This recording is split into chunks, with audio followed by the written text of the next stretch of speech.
વડદલા ગામમાં માથાભારે અજય નામનો bootlegger ઈંડાની લારીની આડમાં English શરાબનું વેચાણ કરી રહ્યો છે.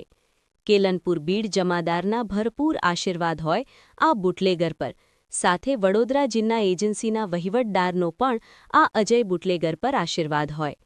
આ માથાભારે અજયની કાયદાનો પાઠ ભણાવી ભારતીય બનાવટનો વિદેશી દારૂનું વેચાણ બંધ કરાવશે કે પછી વડોદરા જિલ્લાની તમામ એજન્સીઓ ઊંઘતી રહી જશે અને ગાંધીનગર સ્ટેટ વિજિલન્સ એટલે કે એસએમસી રેડ કરી જાય તો નવાઈ પામશો નહીં.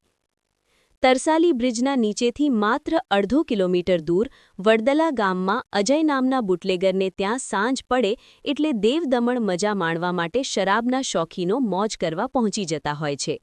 અજય નામનો બુટલેગર શરાબીઓને પાછળ એક ખુલ્લા ખેતરમાં બેફામ રીતે વિદેશી દારૂ બેસવા માટેની સુવિધાઓ આપી રહ્યો છે. સાથે ઠંડા પીણા અને ચાખણાની પણ સુવિધા હોય, જેને કે કેલનપુર બીટ જમાદારે આ બુટલેગરને વિદેશી દારૂ વેચવા માટેની છૂટ આપી હોય. કેલનપુર બીટ જમાદારે બેઠેલા વરનામાં પીઆઈ શ્રીને આ વાતની જાણ છે કે પછી એસએમસી પડશે ત્યારે? આશ્ચર્યની વાત તો એ છે કે તમારે વડદલા ગામમાં શરાબનું વેચાણ કરવું હોય તો ત્યાંના વિજય નામના પૂર્વ સરપંચને મળો, એટલે વિજય દ્વારા અમુક નાણાં લઈને દારૂની પરમિશન અપાવવામાં આવતી હોય તેવી વડદલા ગામમાં લોકચર્ચા ઉઠવા પામી છે.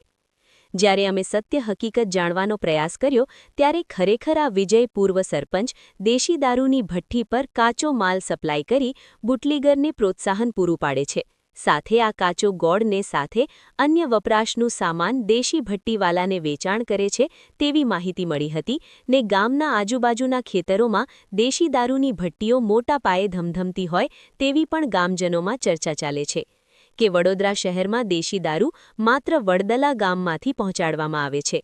તો શું આ વિદેશી દારૂના ધંધા ધમધમે છે તો વિજિલન્સની ટીમના કેટલા જે જોડે ફરતા હોય તેવા એમના પ્રાઇવેટ માણસો આવીને નાનકીયો વ્યવહાર લઈને રપુચક્કર થઈ જાય છે તો શું ઉચ્ચ અધિકારીને આ જાણ છે તેવી નાગરિકોમાં ચર્ચા ચાલે છે. ખરેખર તો સરપંચનું કામ એ હોય છે ગામના યુવાધન નશામુક્ત રહે, પણ અહીં તો પોતે પૂર્વ સરપંચ દ્વારા નશાના રવાડે ચડેલા યુવાનોને બરબાદ કરી રહ્યો છે. હવે પોલીસ અજય તેમજ પૂર્વ સરપંચને કાયદાનો પાઠ ભણાવશે કે પછી વરણામાં પોલીસ તેમજ કેલનપુરમાં આવતી આઉટપોસ્ટ બીટ જમાદાર આ અજય પાસેથી હપ્તા વસૂલતા હોય તેવું સ્પષ્ટપણે લાગી રહ્યું છે.